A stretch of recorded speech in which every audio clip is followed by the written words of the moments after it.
Please, sir. My chair won't move anymore, the little girl whispered, tears in her eyes as people walked past without looking. Her voice was small, fragile against the noise of Central Park. She pushed at the bent wheel of her chair again, but it screeched and locked in place. A pair of joggers slowed, glanced, then moved on. A woman tugged her child closer, avoiding eye contact. The world had already decided this little girl was someone else's problem. Then came the laughter. A group of children, no older than 10, darted around her. Look at her, can't even move her own chair, one boy jeered, pointing. Another mimicked the squeal of the broken wheel, circling like a vulture. Their giggles cut sharper than the autumn wind. Anna's cheeks flushed, and she lowered her head, whispering to herself, "Please, stop," but no one stepped in. Adults passing by ignored the cruelty, letting the scene unfold as if it were invisible. Moments like this remind us how silence can hurt as much as cruelty. What would you have done if you were there in Central Park? Do you think you would have stepped in? Share your thoughts in the comments below. I would love to hear your perspective. If this story moved you, please give the video a like, and don't forget to subscribe so you never miss the next one. Until he appeared. David Miller, the billionaire whose name carried weight in boardrooms across the world, was walking his usual morning path. At 45, his presence drew attention without effort. Tall, impeccably dressed, his polished shoes clicking against the stone. People noticed him instantly. Some whispered, nudging each other. "That's David Miller."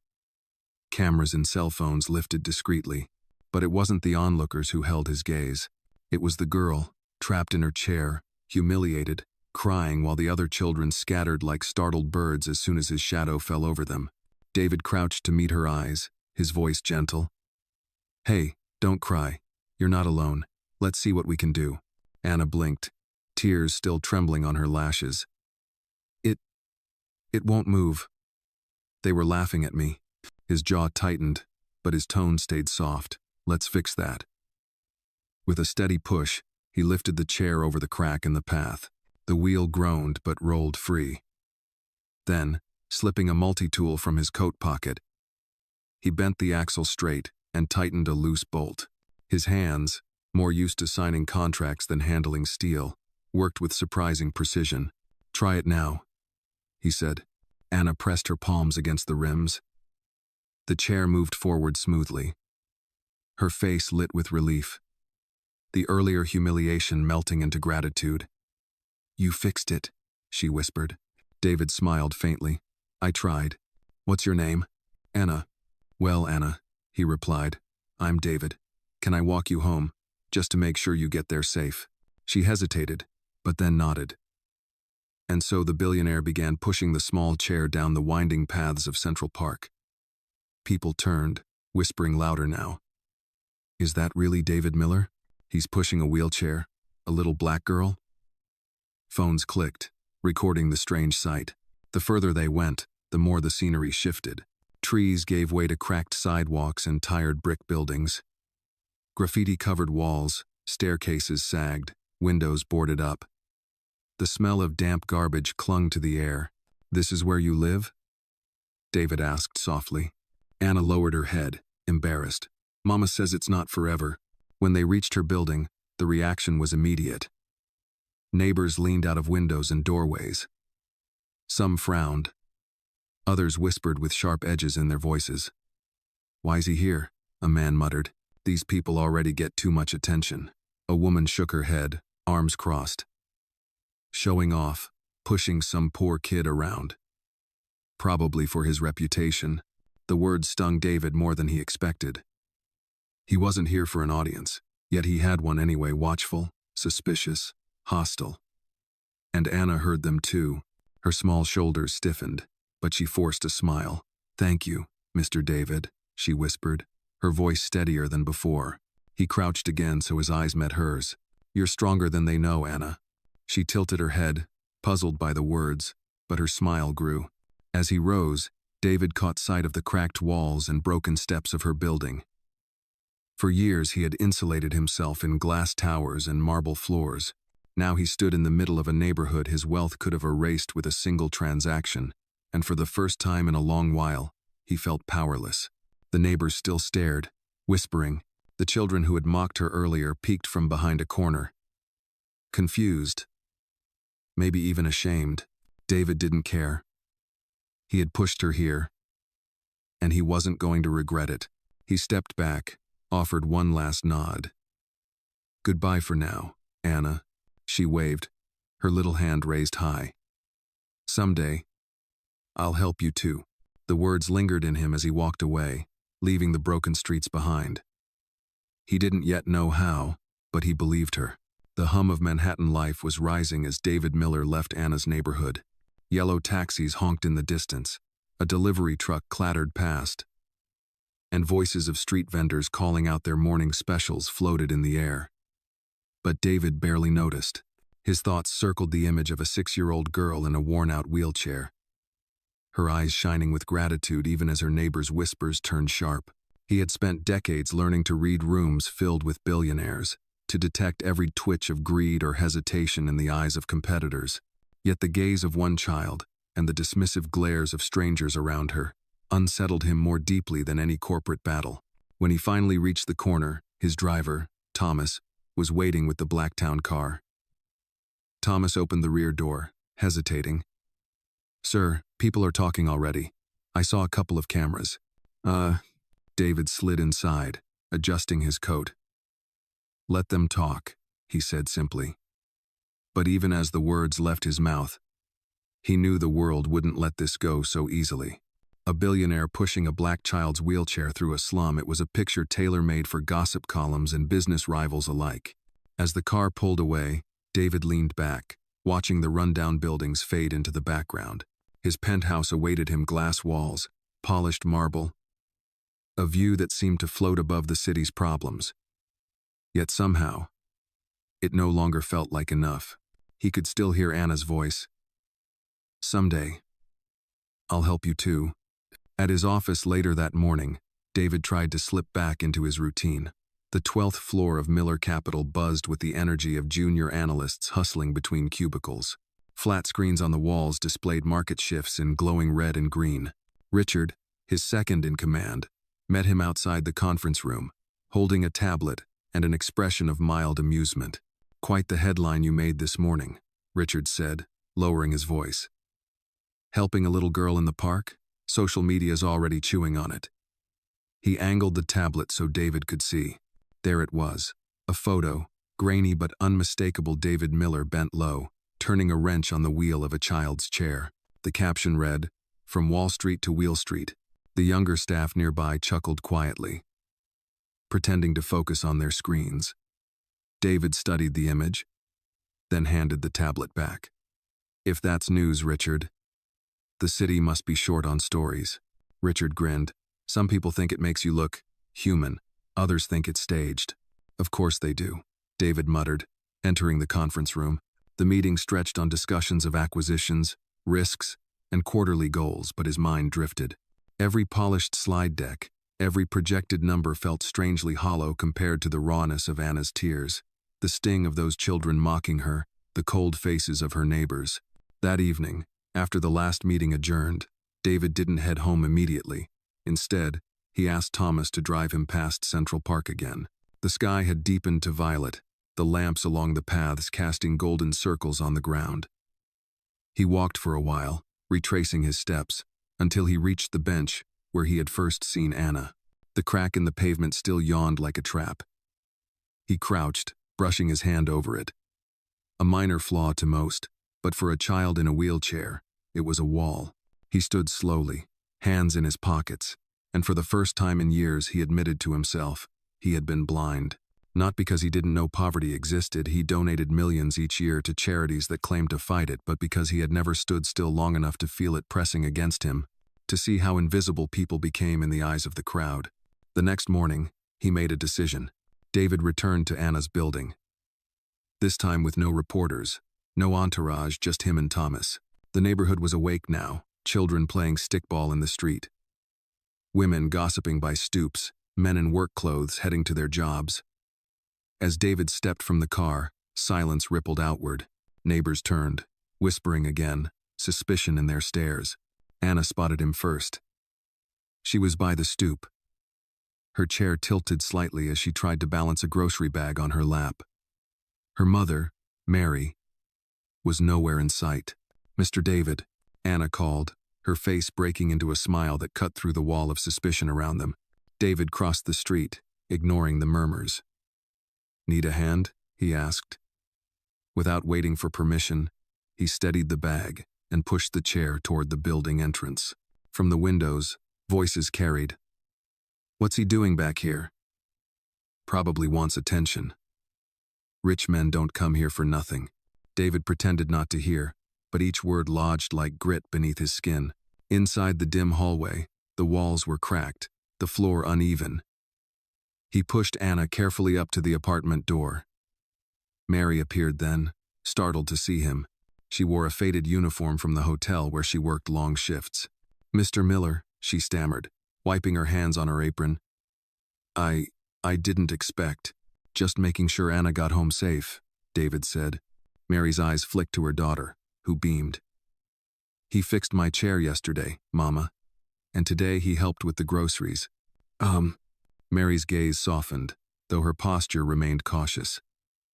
"That's kind of you. People don't usually stop." David nodded, his throat tightening. He glanced around the small apartment behind her, the peeling paint, the sagging furniture, the refrigerator humming louder than it should. For a man who could sign a check larger than this building's value, the sight was sobering.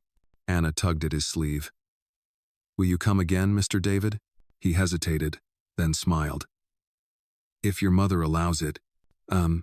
Mary looked at him, searching for motive. Finally, she gave a faint nod. "You're welcome, Mr. Miller. But be prepared.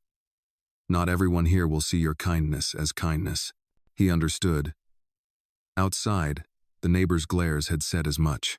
Yet as he left the building, the sound that stayed with him was not their suspicion but Anna's voice, bright and unwavering, "Come again soon." Back in the car, Thomas glanced in the rearview mirror. "Sir? This will stir talk in circles you usually avoid." Let them talk," David answered, staring out at the city blurring past. For the first time in years, he wasn't thinking about investors or rivals. He was thinking about a little girl in a broken chair and the strange promise she had made. "Someday, I'll help you too." The city skyline glimmered outside David Miller's penthouse, each tower lit like a jewel against the velvet night. Inside, silence ruled. The space was vast marble floors, glass walls, furniture chosen by designers who charged more for a lamp than most people earned in a month.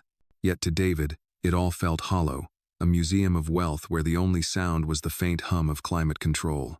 He set his phone on the counter and loosened his tie. His reflection in the glass walls stared back at him.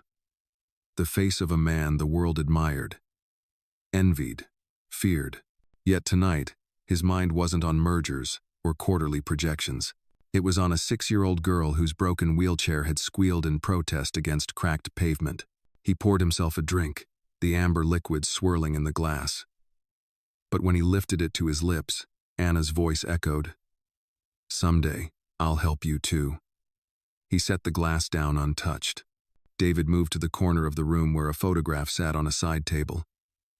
His wife, Catherine, smiled up at him from behind the glass frame. Her eyes as warm as the summer they had first met.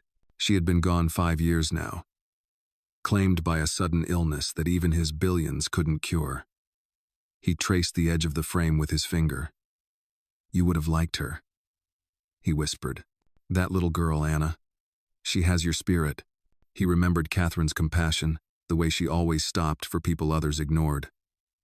Once, outside a theater, she had knelt beside a homeless veteran and tied his shoe because his hands shook too badly. David had stood there, embarrassed at the attention, but she had smiled at him afterward and said, "If we don't see people, who will?"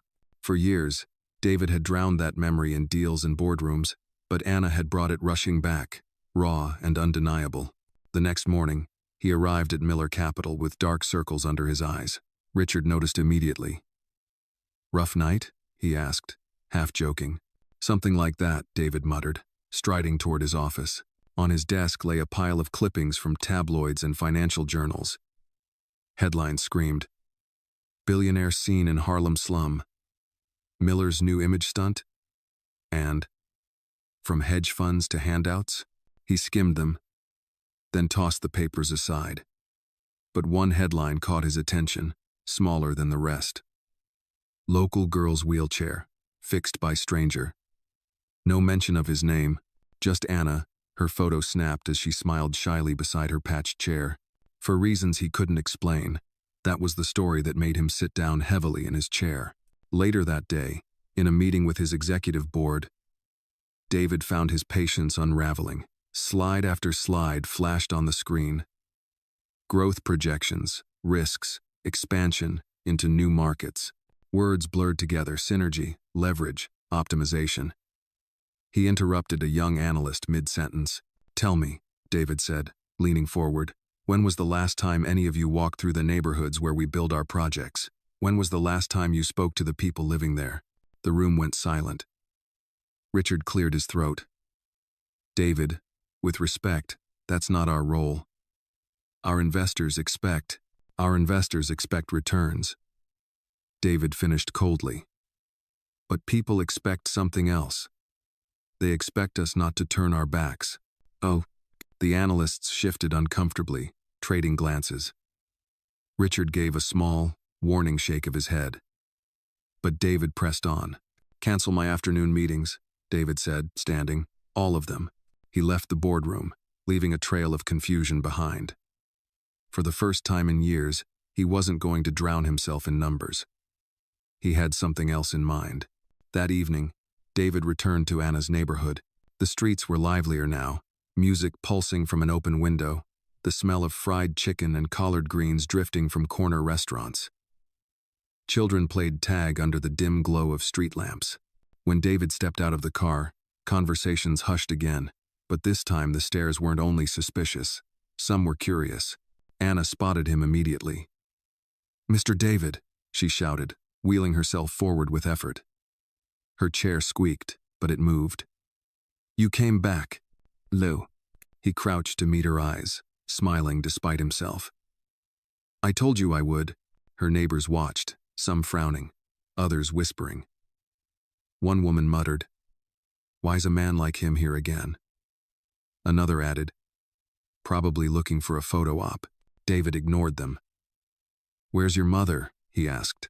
"She's working late," Anna said. "I was waiting for her, but I'm not scared. You fixed my chair, remember?"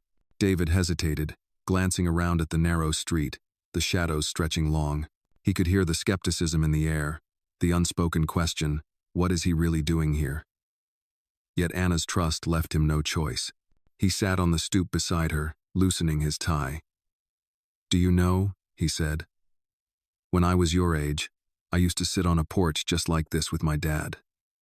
He was a mechanic. Fixed cars all day. He used to let me hand him the tools. That's probably why I still carry this." He pulled the multi-tool from his pocket, twirling it in his hand. Unnagiklet, like a superhero with a secret weapon. David laughed a sound he hadn't made freely in a long time. Something like that. From the windows above, neighbors still stared. Some frowned, but a few softened. The sight of a billionaire sitting on a cracked stoop, talking quietly with a child, was not something they could dismiss so easily. As the evening deepened, Mary returned from work, exhausted but startled to find her daughter with David again. She stiffened at first, but when she saw Anna's radiant smile, her shoulders eased. "Thank you for keeping her company," she said. Her voice wary, but not unkind. David rose, offering a small nod. "She kept me company." When he left that night, the air felt different. The whispers were still there, but they were no longer just suspicion. Something else had entered them: uncertainty, curiosity, maybe even respect. Back in his penthouse, David once again found himself staring at Catherine's photograph. For the first time in years, he spoke aloud, without hesitation. "You were right," he said softly. "If we don't see people, who will?" The following week began as most weeks did for David Miller, meetings stacked one after another. Contracts spread across his desk like a battlefield of numbers. Yet beneath the polished surface of routine, something had shifted. Every pause between calls, every moment of silence in the car, His thoughts strayed back to Anna, a 6-year-old in a patched chair, living in a crumbling apartment, smiling as though the world had given her everything instead of almost nothing. By Thursday, his assistant, Elaine, stepped into his office holding a sleek black envelope. Reminder, Mr. Miller, the annual Children's Health Foundation Gala is Saturday night. The board expects your attendance. David accepted the envelope, though his interest in such events had long since withered. The galas were always the same. Glittering chandeliers, champagne flutes clinking, billionaires congratulating themselves for being generous, while photographers captured every handshake. Yet as he opened the invitation, a thought surfaced. Anna's mother had mentioned working at a hotel. A high-profile gala. Could it be the same place? Saturday evening confirmed it. The Manhattan Grand Hotel loomed in front of him, its marble steps glowing under golden lights. Valets in crisp uniforms hurried to open limousine doors. Women in gowns shimmered like constellations as they glided into the lobby. David adjusted his cufflinks, preparing to face another night of hollow smiles. Inside the ballroom, crystal chandeliers scattered light across polished floors. A string quartet played softly, the air thick with perfume and expensive cigars. Tables overflowed with silver trays of lobster rolls, steak tartare, and miniature cheesecakes. Waiters in black and white uniforms moved swiftly through the crowd, and there she was, Anna, perched in her wheelchair near the back of the hall, wearing a simple blue dress slightly too big for her, a ribbon tied carefully in her braids. She held a tray of water glasses steady on her lap, moving with awkward determination as she tried to serve guests. At her side, Mary balanced a heavier tray, weaving gracefully despite the fatigue etched into her features. David felt his chest tighten.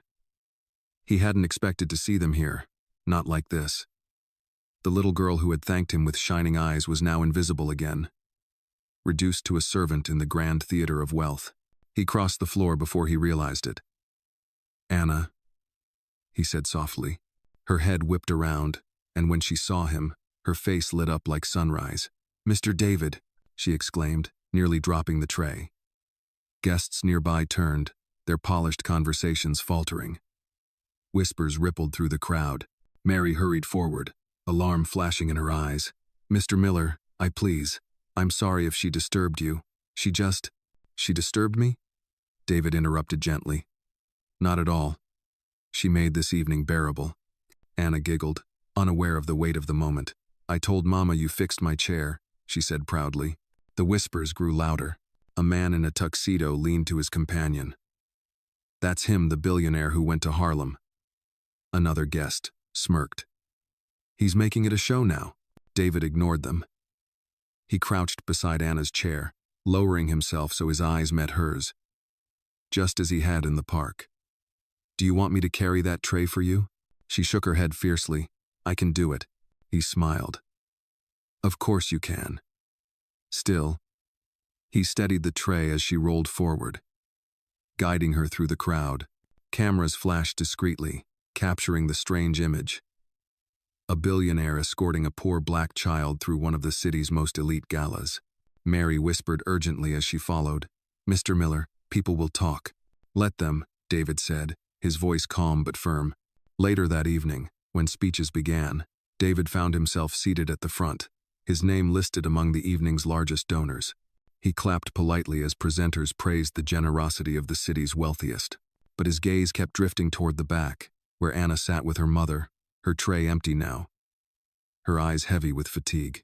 During the intermission, Richard slid into the chair beside him. "You're causing a stir," he murmured. "Half this room is wondering why you're spending time with them." David sipped his water, unfazed. "Let them wonder." Richard studied him for a long moment. "You've changed." David didn't answer. His thoughts were elsewhere on Anna's resilience, her small hands gripping the tray, her laughter in the middle of a ballroom full of cold stares. As the evening drew to a close, guests poured toward the exits, their jewels and tuxedos glittering under the lights. Outside, the autumn wind bit sharp against the skin. David lingered by the entrance, watching as Anna and Mary waited for the staff shuttle, shivering in the cold. He stepped forward. "Allow me," he said, signaling Thomas to bring the car. The valet hurried to open the door. Mary hesitated, pride and uncertainty flickering in her expression. "You don't have to," she began. "I know," David said gently. "But I want to." Anna grinned, clapping her hands. "We get to ride in your car, Mama." The crowd of guests, waiting for their own chauffeurs, watched with open curiosity and thinly veiled judgment. Some shook their heads, others smirked. A woman whispered loudly, "He's lowering himself." David heard every word. He helped Anna into the car anyway. As the vehicle pulled away, he looked out at the passing streets. For years, his life had been measured in numbers, profits gained, deals closed, losses avoided.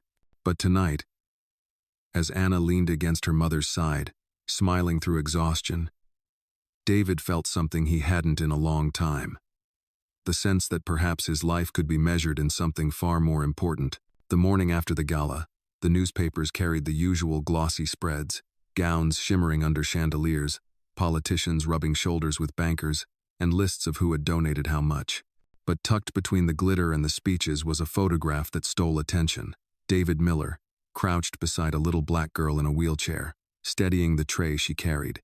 The caption read, "Wall Street's coldest man shows a warmer side."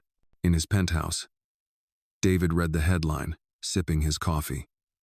He had grown used to the press speculating about him too ruthless, too private, too ambitious. But this was different. For the first time, the narrative wasn't about what he had taken or conquered. It was about what he had given, even if only a moment of his time. He set the paper down, unsettled not by criticism, but by the truth in it. Across the city, in the modest apartment where peeling paint curled from the walls, Anna giggled as she traced her finger over the same photograph in the paper her neighbor had left behind. "Look, Mama, it's me and Mr. David," she squealed. Mary frowned, half proud and half worried. "Anna, don't get carried away. Men like him, they don't live in our world. He was kind, yes, but kindness like that doesn't last." Anna stuck out her chin. "You'll see. He said he'd come back." And he did. 2 days later, David arrived unannounced at the hotel where Mary worked. The lobby glittered with chandeliers, marble floors shining under the footsteps of hurried businessmen. Mary nearly dropped her tray when she saw him walking toward her, tailored suit impeccable as ever. "Mr. Miller," she stammered, setting the tray down quickly. "Is something wrong?" "No," David said calmly. "Something's right. I'd like to speak with you after your shift, if you're willing." "Ugh." Whispers followed them, staff members peeking from behind the front desk. Billionaires didn't stroll into service corridors to wait for waitresses. Yet David waited, leaning casually against the wall until Mary finished. That evening, he joined her and Anna on the short walk home. Anna chattered the entire way about school, about the other children who teased her, about how the wheel no longer squeaked after he fixed it. Mary listened in silence, her eyes narrowing at the stares they drew from neighbors. As they entered the neighborhood, the reaction was sharper than before. A group of men leaning against a stoop muttered openly. "What's he doing back here?" one said. Another spat on the sidewalk, probably sniffing around for publicity. David heard them. He felt Anna shrink slightly in her chair, but he didn't let go of the handles. He pushed her forward with steady dignity, every step a silent refusal to be shamed. At the apartment door, Mary turned to him. "Why are you doing this, Mr. Miller?" "Really? You don't owe us anything." David hesitated, searching for words. In the boardroom, he always had an answer ready. But here, facing the woman's guarded eyes and the child's unwavering trust, he could only speak plainly. "Because when I helped Anna, I realized something. I've spent years building things that don't matter. Maybe it's time I pay attention to what does." Mary studied him for a long moment, then sighed. "You'll make enemies here, just by caring." "I already have enemies," David said softly. "At least these enemies won't bankrupt me." Anna tugged his sleeve. "You'll come again, won't you?" He smiled, bending to meet her eyes. "Yes, Anna, I will." The next week, he kept his word.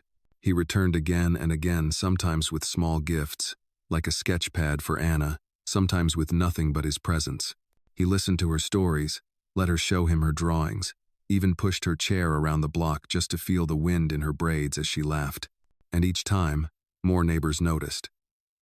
Some frowned, some whispered, but a few began to nod in acknowledgement. Slowly, suspicion gave way to reluctant respect. The billionaire was no longer a rumor in their streets. He was a man walking them, steady hands on a little girl's chair. One evening, as the sun dipped low and the streets glowed amber, David paused outside their building. Anna looked up at him, eyes bright. "See, Mama? I told you he'd come back." Mary met his gaze, her walls still up but cracking just slightly. "Yes," she said quietly. "You did." David walked away that night feeling the shift inside him grow stronger. For the first time in years, he wasn't haunted only by what he had lost. He was beginning to wonder what he might yet find. The ballroom at the Manhattan Grand glittered like a palace. Chandeliers spilled golden light across marble floors, and the air pulsed with the low hum of conversations mixed with the soft strains of a string quartet. Waiters weaved between tables with trays of champagne, their white gloves catching the light. The annual gala had always been a performance of wealth and generosity, where powerful men and women paraded their philanthropy as much as their jewels.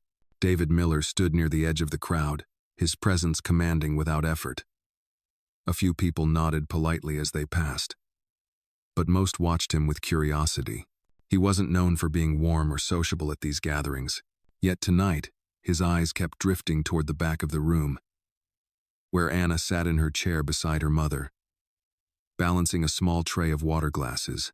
She didn't belong here, not in the way the others did, and yet, in her blue dress with its slightly crooked ribbon, she shone brighter than the diamond necklaces that surrounded her. David's gaze lingered, and more than one guest followed it, whispering behind jeweled hands. Auspicious began. Anna grew restless. The words about opportunity and legacy were too big, too heavy for a child. She rolled her chair toward the refreshment table, scanning the sparkling glasses lined neatly in rows. Guests swept past her, barely noticing the little girl weaving carefully between gowns and tuxedos. And then she saw it, a man in a dark suit, face half hidden by the crowd, leaned over the drinks. Quick as a shadow, his hand hovered above one glass, tilting a vial. A clear liquid slipped into the amber swirl of whiskey. He glanced left, then right, before stepping back into the throng. Anna froze, her heart pounding so hard she could hear it in her ears. She didn't understand everything, but she knew enough. Something bad had just happened. Her small hands trembled against the wheels of her chair. She looked around. No one else had seen. No one else even looked. Her eyes darted back to the glass. A server lifted the tray, moving through the crowd. The poisoned drink was headed straight toward David.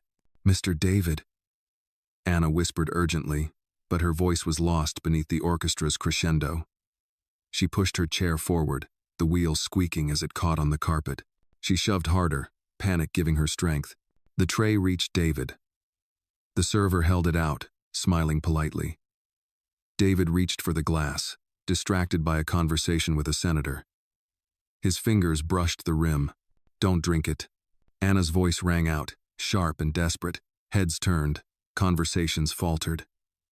The music seemed to stumble as she rolled into the center of the ballroom, her chair squealing under the strain. Guests gasped, some frowned, whispering, "Who let her in here?" Others shook their heads, muttering about interruptions. But Anna's eyes locked on David's, wide with terror. "Please don't drink it, it's bad." The room fell into silence. David froze, the glass inches from his lips. He lowered it slowly, studying her. Her face was pale, her braids trembling with the force of her words. "Anna," he said quietly, but she cut him off. "It's poisoned," she blurted. Her voice cracked, but she didn't look away. "I saw him put something in it." She pointed with a trembling finger toward the man in the dark suit. Laughter rippled uneasily through the crowd. A woman scoffed. "A child's imagination." Another guest sneered. "She's looking for attention." But murmurs grew louder.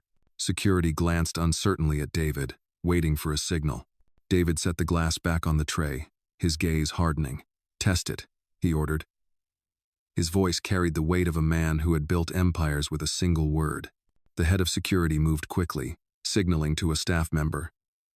Within moments, the glass was taken, its contents whisked away. All eyes turned back to David, waiting. The room buzzed with skepticism, curiosity, and the faint thrill of scandal. Anna sat trembling in her chair, her small chest heaving. Had she done the right thing? What if no one believed her? Then the security chief returned, his face pale. He leaned close to David and whispered. David's expression didn't change, but his jaw tightened. He looked up, scanning the crowd until his eyes landed on the man Anna had pointed out. "Stop him," David commanded. The man bolted. Guests shrieked, chairs scraped, and glasses toppled as security lunged. A chase tore through the ballroom, spilling into the hall. Within minutes, the intruder was tackled, dragged back, struggling, his eyes wild with panic. The guests gasped. The truth was undeniable. The poisoned glass had been meant for David Miller, and it was a 6-year-old girl who had seen what no one else dared notice. David walked toward Anna, the room parting silently before him. He crouched once more beside her chair, ignoring the stares, the whispers, the clicking of cameras. "You saved my life," he said quietly. Anna blinked, tears brimming. "I told you I'd help you someday." For the first time in years, David's composure cracked. He let out a shaky breath, resting a hand lightly on her shoulder. "And you did, Anna. More than you'll ever know." Around them, the glittering crowd stood stunned, their jewels and power meaningless in the face of a child's courage. In the center of it all, a billionaire and a little girl shared a truth stronger than wealth, stronger than fear, that sometimes justice comes from the smallest voice in the room. The ballroom had not yet recovered from the shock.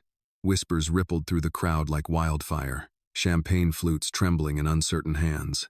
Guests clutched pearls, adjusted bow ties, and exchanged nervous glances.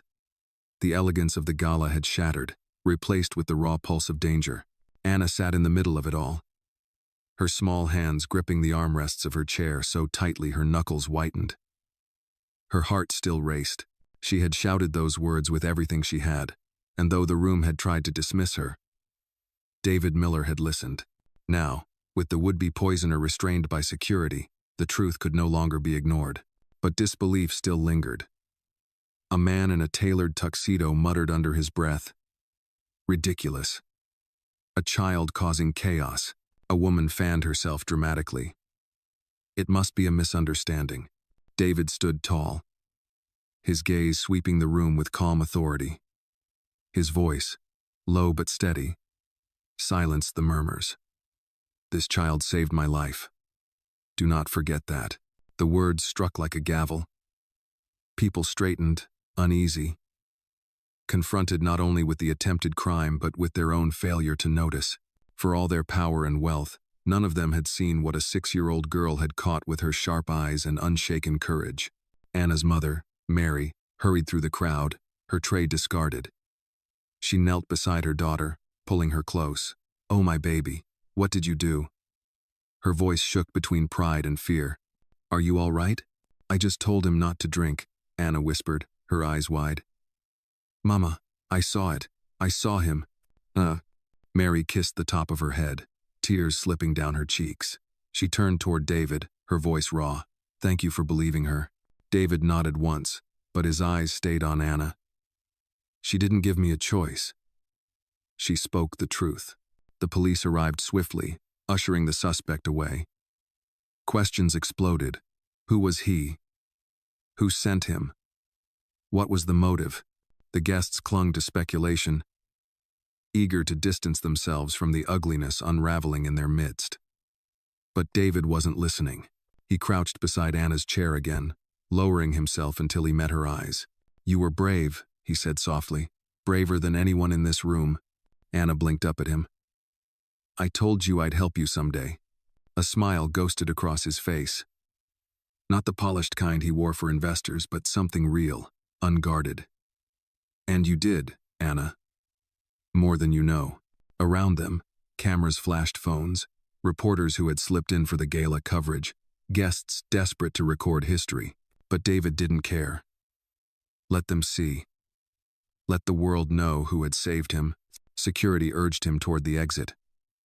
"Sir, it isn't safe to remain here." David looked at Anna.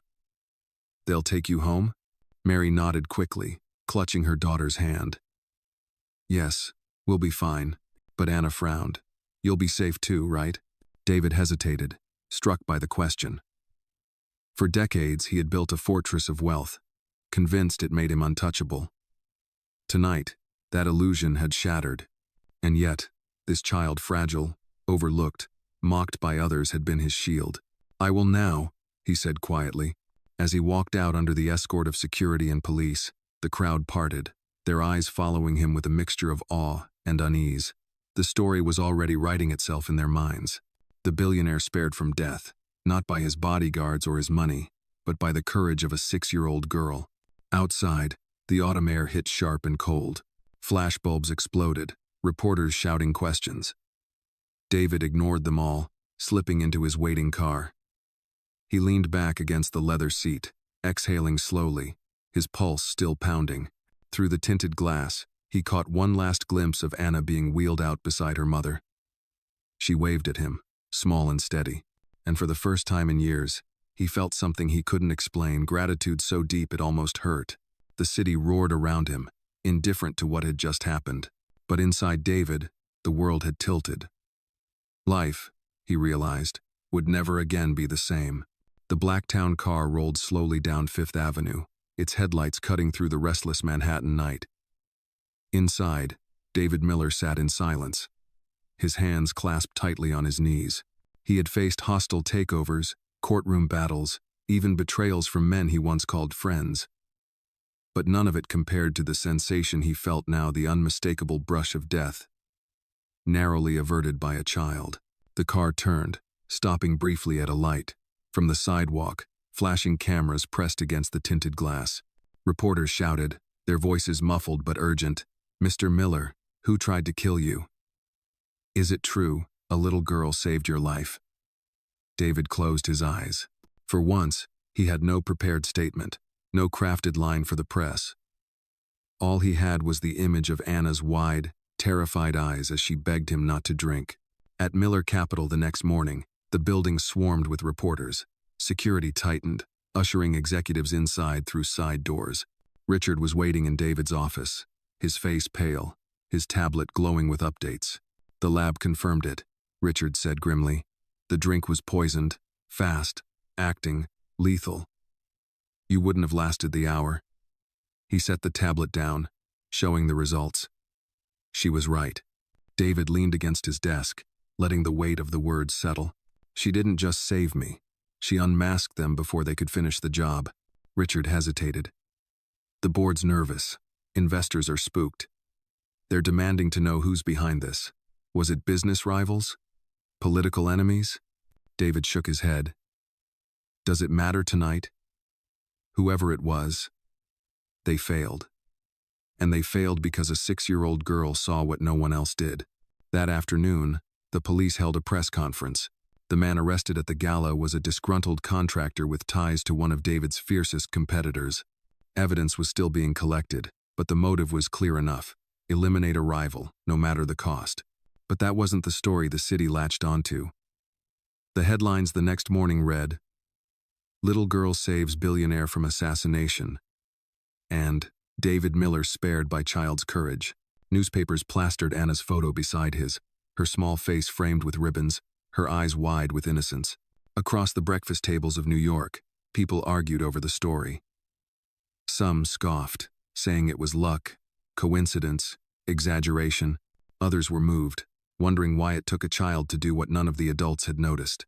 But everywhere, Anna's name was spoken. At her apartment, neighbors gathered outside, pointing at the newspaper taped proudly to Mary's door. Some shook their heads. "She'll bring trouble to this block," one muttered. Another crossed her arms.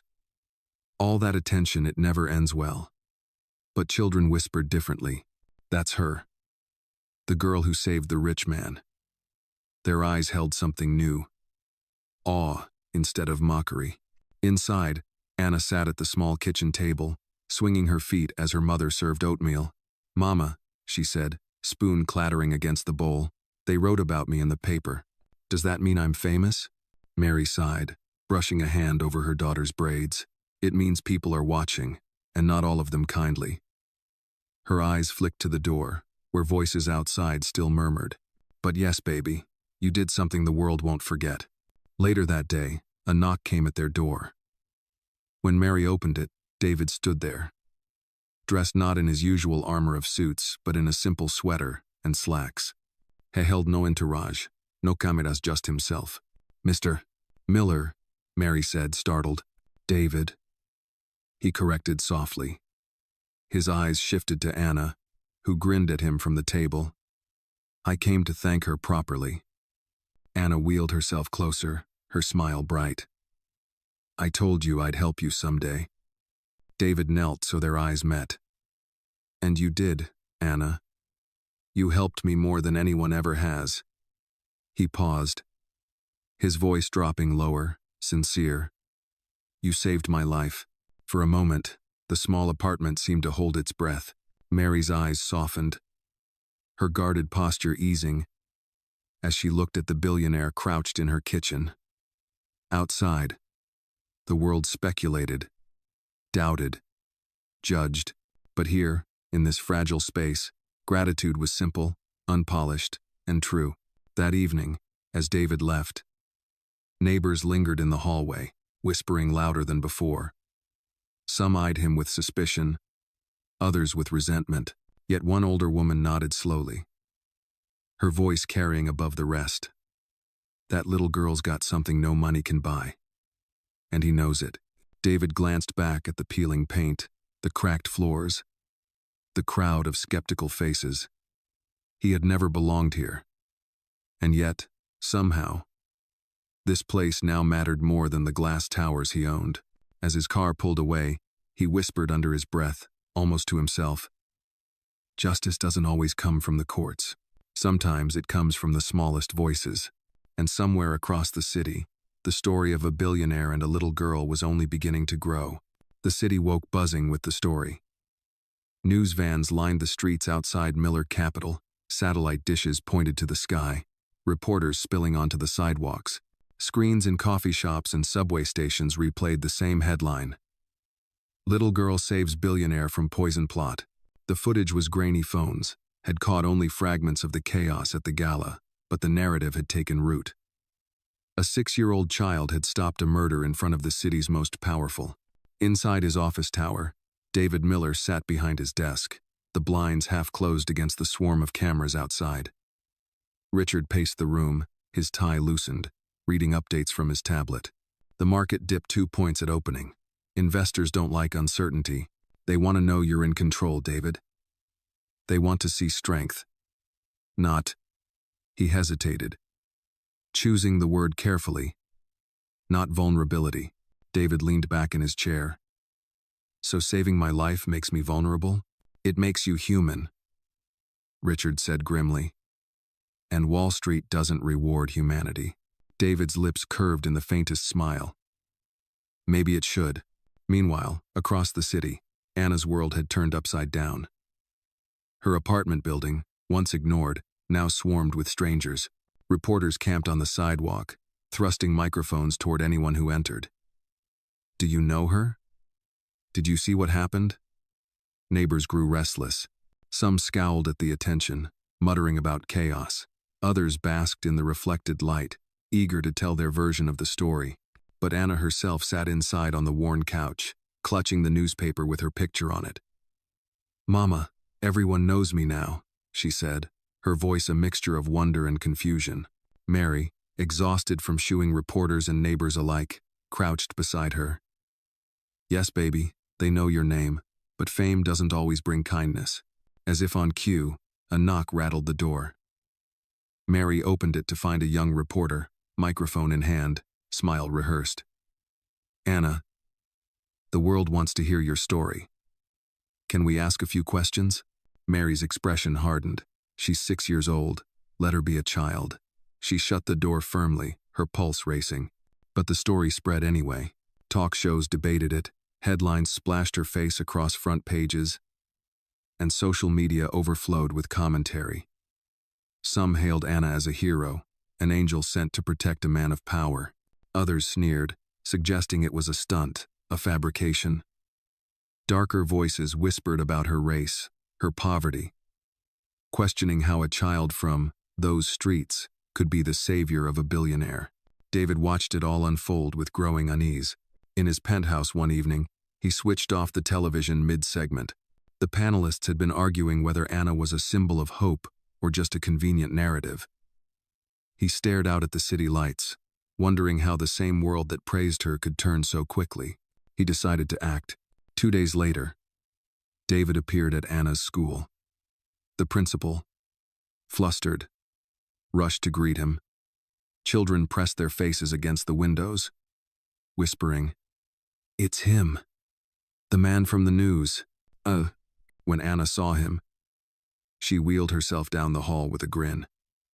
"Mr. David, you came!" He crouched beside her, ignoring the cameras already snapping from the doorway. "I came to see how you were doing," Anna beamed, holding up a crayon drawing. It showed a tall man with dark hair kneeling beside a small girl in a chair, both smiling. "It's us," she said proudly. David took the picture, his throat tightening. "It's perfect, Anna. I'll keep it." But outside, the world wasn't as kind. As he escorted her home that evening, neighbors muttered louder than before. One man sneered, "Enjoying the spotlight, huh?" Another hissed, "She'll forget us when the cameras stop." David stopped, his gaze steady. "She won't forget. And neither will I." Inside the apartment, Mary's exhaustion gave way to frustration. "Mr. Miller, this attention, it's dangerous. She's just a little girl. She doesn't understand what it means to be watched by the world." David's jaw tightened. "Then I'll make sure the world treats her fairly." Mary studied him, her skepticism warring with gratitude. "You really believe you can protect her from all this?" He glanced toward Anna, who was humming softly as she drew at the table. "I can try." That night, as he left the apartment, he passed the neighbors gathered on the stoop. Their faces were mixed, resentment, envy, curiosity. One older man shook his head. "The world chews kids like that up, Miller. Be careful what you start." David didn't reply. But the words lingered as he stepped into his car. For the first time, he understood the depth of what Anna had given him. Not just his life, but a responsibility. And he knew the city wouldn't let either of them forget it. The city's noise faded to a dull hum as David Miller walked through the stark white halls of St. Luke's Hospital. It wasn't his first time in a hospital, but this visit felt heavier. The attempted poisoning had rattled his body more than he cared to admit. Doctors had insisted on monitoring his blood pressure, his stress levels, his heart. A billionaire was rarely treated like a patient, but tonight, with monitors beeping softly beside him, David felt strangely human. The room was large but impersonal, the skyline visible through a wall of glass. David sat in the recliner beside the bed rather than on it, a hospital band loose on his wrist. He hated appearing fragile, but his thoughts weren't on his own condition. They were on Anna. The door creaked open, and there she was, rolling in with Mary at her side. Anna carried a small tin wrapped in foil, balanced carefully on her lap. Her face lit up when she saw him. "Mr. David!" she exclaimed, her voice breaking the sterile stillness. He smiled, tired but genuine. "Anna, you didn't have to come all the way here. We brought cookies," she said proudly, unwrapping the foil. "Mama made them. She said you need sweetness to get better." Mary placed the tin on the table, her expression wary. "Just a quick visit," she warned. "He needs rest." David reached for a cookie, biting into it. The taste was simple, homely, nothing like the delicate desserts he was served at galas. He closed his eyes briefly, savoring it. "These are better than anything I've had in years," he said sincerely. Anna giggled. "See, Mama? I told you he'd like them." They settled into conversation. Anna talked about school, about how the teacher had held up her drawing for the class to see. Everyone clapped, she said proudly. They said I was brave. You were more than brave, David replied, his voice steady. You were fearless. Anna tilted her head. Were you scared, Mr. David? When you almost drank it? The question silenced him. Few dared ask David Miller about fear. Yet here was a child, asking with pure curiosity. He looked down at his hands. Yes, he admitted softly. I was scared. But sometimes being scared just means you know what's at stake. Anna thought about that, nodding slowly. Mama says being scared doesn't mean you're weak. It means you're still alive. Mary's eyes flicked to her daughter, pride mingled with sadness. Your father used to say that too, she murmured. David's gaze sharpened. Your husband? Mary hesitated, then sighed. He passed years ago. Accident at the docks. It's just been me and Anna since. Silence settled, heavy but honest. David felt a pang of recognition. Loss was a language he knew well. He glanced at the photograph of Catherine he kept in his phone. Then back at Mary and Anna. I'm sorry, he said simply. Anna, not wanting the air to stay heavy, leaned forward. Mr. David, do you have kids? The question hit like a blade. He shook his head, his throat tight. No. My wife. She's gone too. Anna's small hand reached for his. Her fingers, warm and delicate, rested against his palm. Then maybe we can be your family sometimes, she said with the innocent certainty only a child could carry. Mary's eyes widened. But David didn't laugh, didn't deflect. He looked at Anna, the corners of his eyes softening. Maybe you already are, he whispered. The moment lingered, unbroken even by the steady beep of the machines. Finally, Mary cleared her throat. We should let him rest. Anna frowned. But I want to stay. David chuckled gently. Another time, Anna. You've given me more strength than these doctors ever could. He lifted the tin of cookies. And I'll make sure these last, at least until tomorrow. Mary wheeled her daughter toward the door. At the threshold, Anna twisted around, waving. Get better soon, Mr. David. I will, he promised. When the door shut, David leaned back in the recliner. The tin of cookies on the table beside him. For the first time since the poisoning, he felt steady, not because of the doctors or the security outside his door, but because of a child's hand resting in his, and the echo of her words. Maybe we can be your family sometimes. That night, sleep finally came not with dreams of loss, but with the faint warmth of hope. By the time David Miller was discharged from Street Luke's, the city had already spun his story into a dozen different versions. Some papers called him a lucky man. Others accused him of staging the entire event for sympathy or to distract from rumored disputes inside Miller Capital.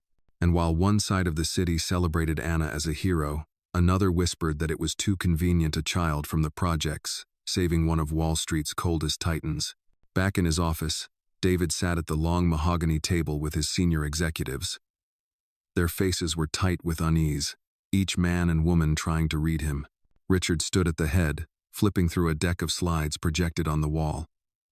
Graphs glowed in shades of red and green, lines of text summarizing risk scenarios and brand vulnerabilities. David, Richard began.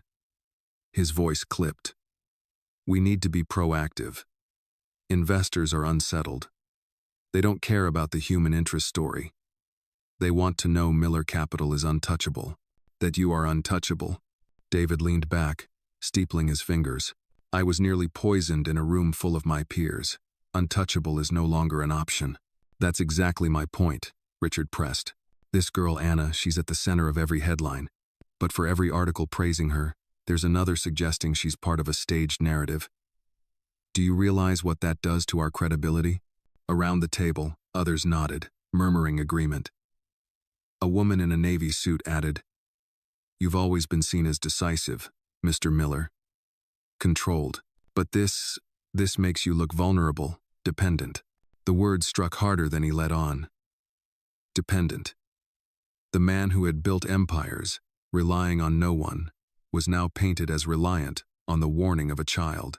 He kept his expression unreadable, but the echo of the word gnawed at him. That evening, when he stepped out of his building, a crowd of reporters swarmed. "Mr. Miller, is it true the girl fabricated the story? Were you and your company involved in a publicity stunt? Is she your illegitimate child?" The questions fired like bullets. He didn't answer, sliding into the waiting car. But the sting remained. Across town, Anna and Mary felt the backlash more directly. Neighbors who once looked at them with suspicion now added hostility. In the hallway, a woman muttered, "She's bringing trouble here." Children at school pointed at Anna's picture in the paper and teased, "She only wanted attention." The same kids who once mocked her chair now mocked her courage. At dinner, Anna poked at her food, her appetite gone. "Mama, why are they saying I lied?" Mary's heart ached. "Because people don't like to admit when someone small sees what they missed." "But I didn't lie," Anna whispered, eyes brimming. "I know, baby." Mary pulled her close. "And Mr. David knows too. That's what matters." But even Mary wondered how long his support would last. Men like him weren't built for scandal. They were built for survival. Later that night, David found himself staring at the skyline from his penthouse, the city glowing beneath him. He poured a glass of water, not whiskey. He hadn't touched alcohol since that night. He could still see the poisoned glass, the way his fingers had almost lifted it to his lips. Anna's warning echoed in his head. Don't drink it. For the first time in years, he admitted something quietly to himself. He was afraid. Afraid not of death, he had brushed shoulders with risk before, but of what would become of the girl who had saved him. She had stepped into the fire for him, and now she was burning in its heat. He set the glass down and reached for his phone. Tomorrow, he decided, he would visit her again, not as a billionaire protecting his image, but as a man who owed a debt, because debts, he knew, were meant to be paid. The morning was gray, the kind of New York day when clouds pressed low and the city felt smaller, heavier. David Miller's car pulled up to the curb of Anna's block. The driver glanced back, hesitant. "Sir, you're sure? There are reporters all over." "I'm sure," David said. When he stepped out, the cameras snapped instantly. Reporters surged, their microphones stabbing the air. "Mr. Miller, are you here to silence the girl? Are you protecting her or protecting yourself?" The barrage of questions was relentless, but David ignored them, striding through the crowd with calm, deliberate steps. The hallway of the apartment building smelled of damp plaster and old cooking grease. Paint peeled from the walls, footsteps echoed in the narrow space. Neighbors peered through cracked doors as he passed. Some scowled, others whispered. Mary opened the door before he knocked, her face taut with fatigue. "You shouldn't be here," she whispered sharply. "It only makes things worse." David met her gaze, steady. "For you? Or for me?" "For Anna," Mary said. "She's just a child. She shouldn't have to carry this weight." Then Anna rolled forward, her braids bouncing, her face lighting up at the sight of him. "Mr. David, you came back." He crouched down so his eyes were level with hers. "Of course I did," he said softly. "You promised, didn't I?" Mary sighed, stepping aside. "Come in then." The apartment was modest, 2 rooms, sparse furniture, everything clean but worn. David sat on the couch while Anna wheeled herself closer, holding a sheet of paper. "I made you something," she said, her voice brimming with pride. It was a drawing, done in crayon. A tall man in a suit kneeling beside a little girl in a wheelchair. Above them, she had drawn a sun shining, brighter than the buildings around. "It's us," she explained. "See, you fixed my wheel, and now I can roll again." David studied it, his throat tight. "It's beautiful, Anna." He carefully folded the paper and tucked it into his jacket pocket. "I'll keep it with me always." Mary watched, her expression softening despite herself. She's been drawing ever since it happened. It's how she makes sense of it all. Anna leaned forward, her eyes wide. "Do you still feel scared sometimes, Mr. David?" The question caught him off guard. He glanced at Mary, who was watching quietly, then back at Anna. "Yes, he admitted. More than I want to. But when I do, I remember you. I remember that even small voices can make the biggest difference. Anna smiled, and for a moment the weight in the room lifted. The rest of the visit was quiet. They shared cookies Mary had baked, talked about Anna's school, and laughed when she imitated her teacher's strict voice. Outside, the world clamored with noise, suspicion, and headlines. But inside that small apartment, there was only the warmth of shared company. When David stood to leave, Anna reached for his hand. "Will you come back tomorrow?" He squeezed her tiny fingers gently. "I'll come back, as often as you'll let me." Mary followed him to the door. "Mr. Miller," she said in a low voice, "whatever your reasons, thank you. She needs someone to believe in her. And right now, she believes in you more than anyone." David met her eyes. "Then I won't let her down." As he stepped back into the hallway, neighbors peeked from their doors, whispering as always. But this time, their words didn't cut as deeply. The whispers were quieter, more uncertain, as though they were beginning to see what Anna saw. Back in his car, David unfolded the drawing once more. The crayon lines were crooked, the colors uneven, but to him, it was more valuable than any painting he owned. He slipped it carefully into his briefcase, a silent promise folded with it. A bond had formed unspoken, unshakable. And for the first time in years, David felt less like a man alone at the top of the world, and more like someone who had finally been seen. The days that followed blurred together in a storm of headlines and whispers. Everywhere David Miller went, cameras followed. Everywhere Anna went, eyes followed too.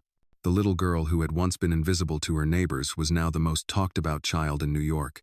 But fame, as Mary feared, brought shadows. At school, Anna wheeled into the classroom only to feel the stares of her classmates. Some smiled shyly, whispering, "That's her, the hero girl." But others snickered, mimicking her squeaky chair. One boy leaned across the desk and hissed, "Bet you made it up. Rich man probably paid you." Anna's cheeks burned. "I didn't lie," she whispered fiercely. But the laughter cut her deeper than she let them see. That afternoon, Mary walked her daughter home, her steps heavy. "Baby, sometimes people mock what they don't understand. You can't let it change who you are." Anna bit her lip. "But Mama, it hurts." Mary's heart ached, but she pulled her daughter close. "Yes, it does. But you're stronger than their words." Across the city, David faced his own trial. At Miller Capital, a heated board meeting erupted. Richard paced furiously. "This has gone too far, David. The girl is everywhere. Investors are nervous. Partners are questioning your judgment. They say you're distracted." "I am distracted," David said flatly, "because a child saved my life and is now being punished for it." "This is not your burden," Richard snapped. "She is not your responsibility." David's voice dropped, steel beneath the calm. "She is now." The room fell silent. His decision was clear. He would not abandon Anna, no matter the cost. That evening, he drove back to her block. As his car pulled to the curb, a group of neighbors loitered outside. Their eyes followed him coldly. One man muttered, "He's bringing trouble here. Cops, reporters, enemies. We don't need it." Another spat. "She'll pay for it." David heard the words, his stomach tightening. He pushed through the group, unflinching, and knocked on Mary's door. Inside, Anna lit up as always. "Mr. David," she squealed, holding up a new drawing. This one showed 3 figures. Anna in her chair, her mother standing tall, and David beside them, all holding hands under a bright yellow sundae. He took the picture gently, smiling despite the storm outside. "It's perfect, Anna," but Mary's face was troubled. She pulled him aside. "The neighbors aren't happy. Some think you're bringing danger here. They're already saying things to Anna at school." David frowned. "Then we'll protect her." Mary shook her head. "You don't understand. People don't need proof to hate. They just need a reason. At that moment, a crash echoed outside, a bottle shattering against the building wall. Anna flinched, her wide eyes darting toward the window. Voices rose, cruel and sharp. "Get the cameras out. We don't need you here." David moved instinctively, standing between Anna and the window. His jaw clenched, his eyes narrowing. He had faced hostile shareholders, ruthless rivals, even assassins. But tonight, for the first time, he realized the real battle was not in boardrooms or ballrooms. It was here, on cracked sidewalks. Against the poison of hatred that didn't need money or power to spread, he crouched beside Anna's chair, forcing a calm smile onto his face. "Don't be afraid," he said softly.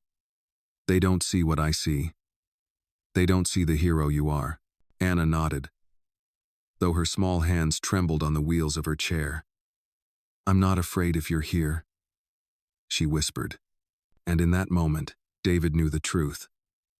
Protecting Anna wasn't just about gratitude. It was about justice. A child had saved his life. Now it was his turn to save hers. The attack on the gala had shaken Wall Street. But whispers behind closed doors grew darker with every passing day. Rumors spread of rivals angry at David Miller's rise.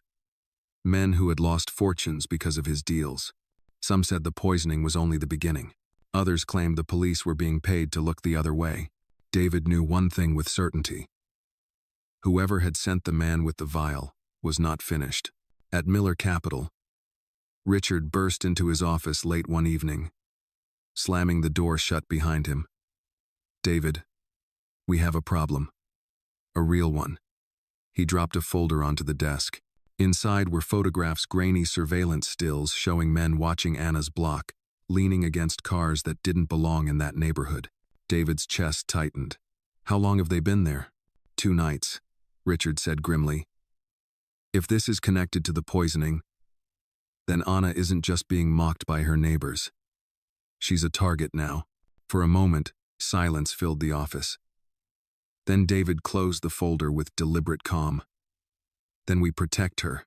"David," Richard pressed, lowering his voice. "You can't tie yourself to this girl any deeper. It's dangerous for you, for the company, for her." David stood, his voice sharp. "She saved my life. Do you think I'll walk away while they circle her like wolves?" Richard stared, then shook his head. "You've changed. I don't know if that makes you stronger or weaker." That night, David's car pulled onto Anna's block once more.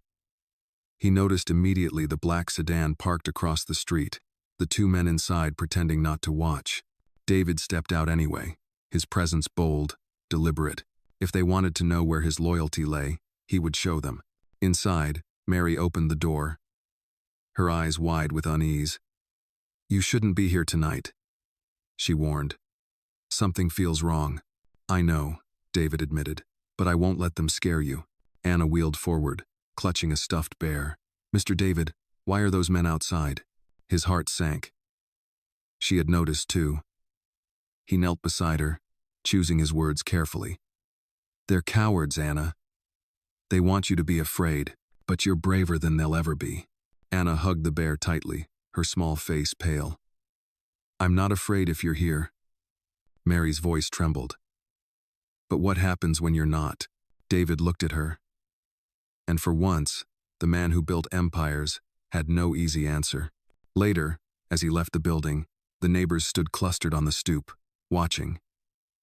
Their whispers were louder tonight, tinged with fear. One man muttered, "He's bringing trouble.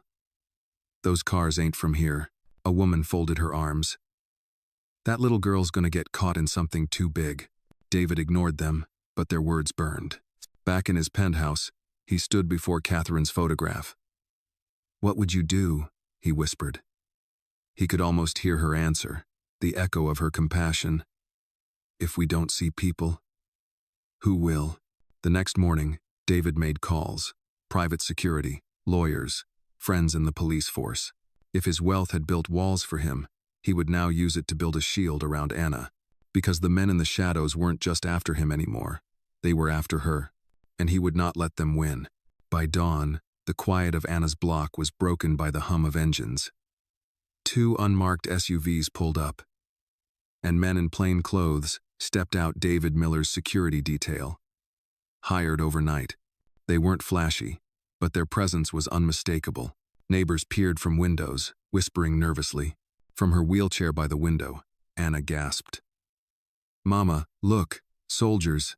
Mary pressed her lips into a tight line. "Not soldiers, baby. Guards." She turned to David, who stood in the small apartment living room, his presence filling the cramped space. "You can't do this," she said firmly. "You can't turn our home into a fortress. This isn't your world. It's ours." David's voice was calm, but beneath it, steel. "And now your world has become their target. I won't stand by." Mary crossed her arms. "And when they get tired of circling, when they finally strike, what then? You think money and muscle can stop hate?" Her words stung, but David didn't flinch. He crouched beside Anna, who watched the exchange with wide eyes. "Anna, do you feel safer with them outside?" She nodded eagerly. "Yes, because it means you're here, even when you're not." Mary's shoulders sagged. She couldn't argue with her daughter's trust. That afternoon, David personally walked Anna to school, his tall frame drawing stares from parents and children alike. Whispers followed them. "That's him, the billionaire. Why's he here?" Some kids pointed at Anna, snickering. "Look at her. Thinks she's special now." Anna's face flushed, but David stopped in front of the playground, his voice carrying. "She is special. She saved my life." His words silenced the mockery. For once, the bullies lowered their eyes. Later, in the boardroom, David faced another kind of scrutiny. His executives circled him with clipped voices and sharp warnings. Richard slammed a file onto the table. "Do you know what you're doing? You've put bodyguards on a child in Harlem. The press is eating this alive. Our clients are calling it reckless." David leaned forward, his tone even but unyielding. "If protecting a 6-year-old is reckless, then maybe we've forgotten what responsibility means." The room fell silent. No one dared argue further. That evening, back in Anna's apartment, the 3 of them, David, Mary, and Anna, sat at the small kitchen table. Mary served chicken soup, the steam curling upward. David took a spoonful, surprised by the warmth of something so ordinary. Anna leaned across the table. "Mr. David, are you going to stay forever?" The question hit him harder than any boardroom battle. He glanced at Mary, whose guarded eyes softened just slightly as she waited for his answer. "I don't know about forever," David said gently. "But I'll stay as long as you'll let me." Anna smiled, satisfied. Mary exhaled, weary but resigned. "Then understand this," she said quietly. "Being near us won't just test your money, Mr. Miller. It will test your heart." David met her chaze, steady. It already has. Outside, the security detail kept watch. Inside, the fragile bond between a billionaire, a weary mother, and a child who refused to stop believing grew stronger, quiet, steady, and unbreakable. The city's tension seemed to thrum louder each day. Every paper, every broadcast carried fragments of David Miller's story, his near assassination, the child who saved him, and now the unusual sight of bodyguards stationed on a crumbling Harlem block. For some, it was proof of compassion. For others, it was a spectacle, a distraction, even an intrusion. By the end of the week, the block was restless. Neighbors muttered openly as the SUVs idled outside. Children pointed at the guards. An old man spat on the sidewalk. "He's turning us into a circus," he growled. "We didn't ask for this." Inside the small apartment, Mary's patience cracked. She stood in the kitchen, her hands pressed hard against the counter. "David, this can't go on." He sat across the room, calm as ever, though his eyes were tired. "It will go on as long as they're watching. I won't risk Anna's safety." Mary turned, her voice sharp. "And what about her life, Mr. Miller? Her school? Her friends? Our neighbors?" Every day, she's treated like a sideshow because of you, because you walked into our lives and decided to make us yours. Anna, seated at the table with her crayons, froze at the words. Her little hands stilled, and her eyes flicked between them. David rose, his voice quiet but firm. I didn't decide. Anna did. She saved me. She made me see what I had ignored. And now, whether you want it or not, our lives are tied. Mary's breath shook. Tied or trapped? The silence after her words was heavy. That night, David drove back to his penthouse, the city lights blurring through the glass. He stepped inside his marble fortress and felt the emptiness echo louder than ever. Catherine's photograph still waited on the table, her smile frozen in a time when he believed love could outlast loss. He stared at it, his chest aching. Am I doing the right thing? He whispered to her picture. Or am I only making it worse? The next day, the answer came not from Catherine's memory but from the streets. As Anna wheeled herself home from school, a group of boys blocked her path. They circled, sneering. Hero girl, one jeered. Bet you think you're better than us now. Another kicked at the wheel of her chair. Where's your rich friend now, huh? Anna's throat tightened, fear pressing in, but she lifted her chin. I don't need him here to know who I am. The boys laughed, their voices sharp, until a black SUV door swung open across the street. David stepped out, his presence cutting the mockery short.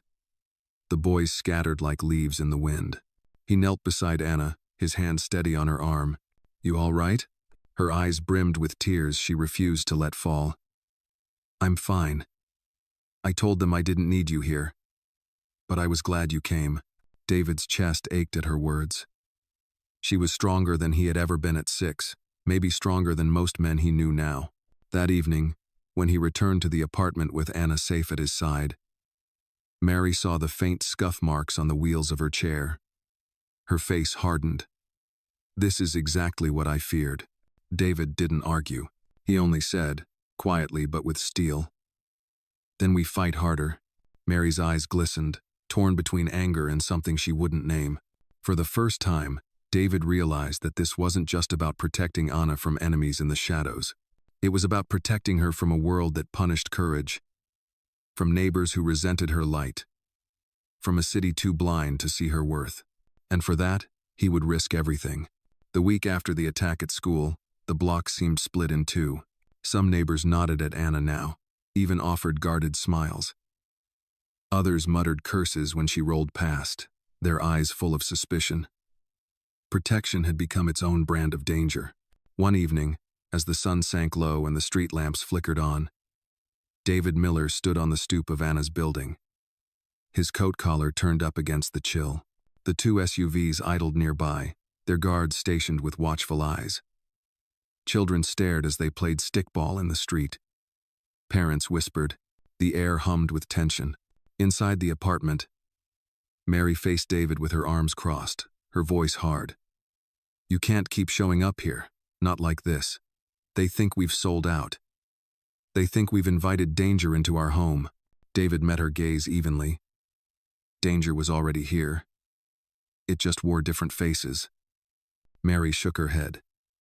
You don't understand this world. You'll go back to your towers when it gets too hot. But Anna and I will still be here. We'll still pay the price. From the table, Anna looked up from her crayons, her voice small but firm. Mama, he won't leave. He promised. The room fell silent. David crouched beside her chair, his voice steady. She's right. I don't make promises I can't keep. Mary turned away, her hand covering her mouth. Her heart battled between fear and reluctant faith. That night, David sat once more in his penthouse, the city sprawling beneath him. He thought of Catherine's voice, of the words she used to say when he doubted himself. If you see something wrong and walk away, you're part of it. The next morning, he made a decision. At Miller Capital, the board gathered for an emergency meeting. Richard stood, his face tight with frustration. David, this has gone too far. Security around that girl, your constant presence in Harlem, it's destabilizing the company. Investors are pulling out. Clients are nervous. David rose slowly, his voice calm but resonant. If protecting a child costs us investors, then maybe we've been selling to the wrong people. The room erupted in protest. Richard slammed his palm against the table. You're risking everything we built for what? For her? David didn't blink. For her. Because she showed more courage in one night than most of us will in a lifetime. And because she saw what none of us could see. The room fell silent. Some executives looked away, uncomfortable. Others stared, shaken by his conviction. Richard's jaw tightened, but he said nothing more. Later that day, David returned to Anna's block. He didn't arrive in secret, didn't hide behind tinted glass. He walked openly, his stride steady. Neighbors gathered, watching. He stopped in the center of the street, his voice carrying, "You can hate me if you want, you can mistrust me, but know this, your neighbor, your daughter, your friend Anna saved my life. And I will protect her, no matter what it costs. That is not charity. That is justice." The street hushed. Some sneered, some nodded, but everyone listened. From her window, Anna watched, her eyes shining. She didn't understand all his words, but she understood his promise. And for the first time since that terrible night at the gala, she felt something stronger than fear. She felt safe. Back in the car, David's hands trembled slightly. He had crossed a line, one he could never retreat from. The enemies in the shadows would know now Anna wasn't alone, and neither was he. The city was restless that evening. News of David Miller's bold stand in Harlem had spread across the airwaves, fueling debates on television, arguments in boardrooms, and whispers in back alleys. To some, he was a man redeemed. To others, he was a fool painting a target on his back. In Anna's neighborhood, the tension was thick enough to taste. The SUVs still stood guard. Headlights dimmed. Engines low. Neighbors clustered on stoops, some muttering their disapproval, others silent but watchful. Inside the cramped apartment, Anna clutched her stuffed bear as her mother paced, her face pale with worry. "David," Mary said sharply, "this can't go on. You've made enemies you can't see. And now they're not just coming for you, they're coming for us." David sat at the table, calm but resolute. "They were already coming, Mary. The only difference now is that we're ready." As if to answer him, a noise shattered the night. A crash outside, followed by shouting. The guards rushed toward the commotion. Through the window, headlights flared as another car screeched to a stop at the end of the block. Doors slammed, figures spilled out, their movements too fast, too deliberate. Mary grabbed Anna, pulling her close. Dear God, David was already moving. He threw open the door, his voice sharp. "Stay inside," but Anna wheeled forward, her small voice breaking through the chaos. "Mr. David," he turned, meeting her eyes. Fear and courage tangled in her gaze. She had saved him once before, and now, he realized, she was trusting him to save her. The street erupted. The attackers surged, but David's guards met them head-on. Shouts echoed, fists clashed, the thud of bodies striking pavement. A bottle shattered against the wall, flames licking upward. Neighbors screamed, retreating into doorways. In the middle of it, David stood like a wall. A man lunged at him with a knife. But David caught his wrist, twisting it with a strength born of fury and survival. The blade clattered to the ground. The man fled, swallowed by the night.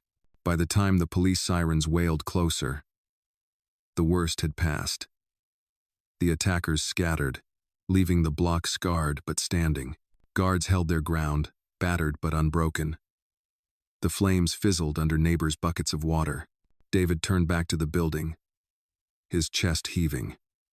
And there she was, Anna at the doorway, clutching her bear, her small body trembling, but her eyes, wide and shining, locked on him with something fierce. "You didn't let them take me," she whispered. He crouched, sweat streaking his face, his voice rough. "And I never will." Behind them, neighbors gathered, shaken but silent. For the first time, their suspicions softened. They had seen it with their own eyes, the billionaire who didn't run, who fought not for cameras or profit but for a little girl who had once been invisible to them all. Mary stepped forward, her voice trembling. Why? Why risk everything for us? David's answer was quiet but steady.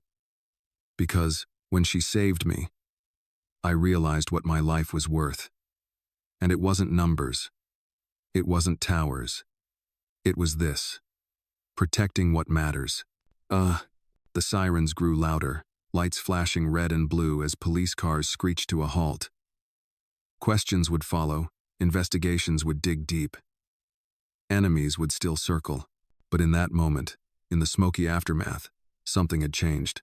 Anna wheeled closer, her tiny hand reaching for his. "Mr. David," she whispered. "Does this mean we're family now?" David's throat tightened.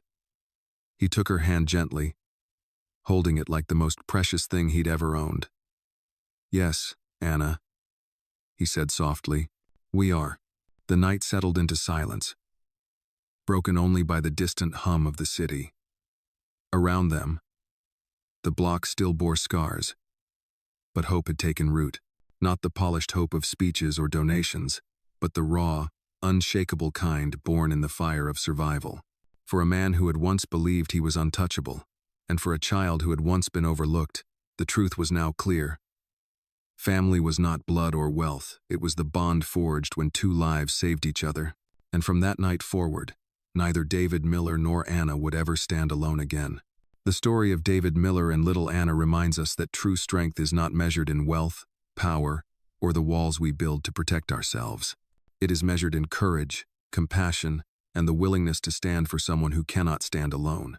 A child's small voice stopped a billionaire's death, and in return, his choice to protect her revealed that justice often begins with simple acts of loyalty and kindness. The lesson is clear. No one is ever too small to make a difference, and no one is ever too powerful to learn from the innocent.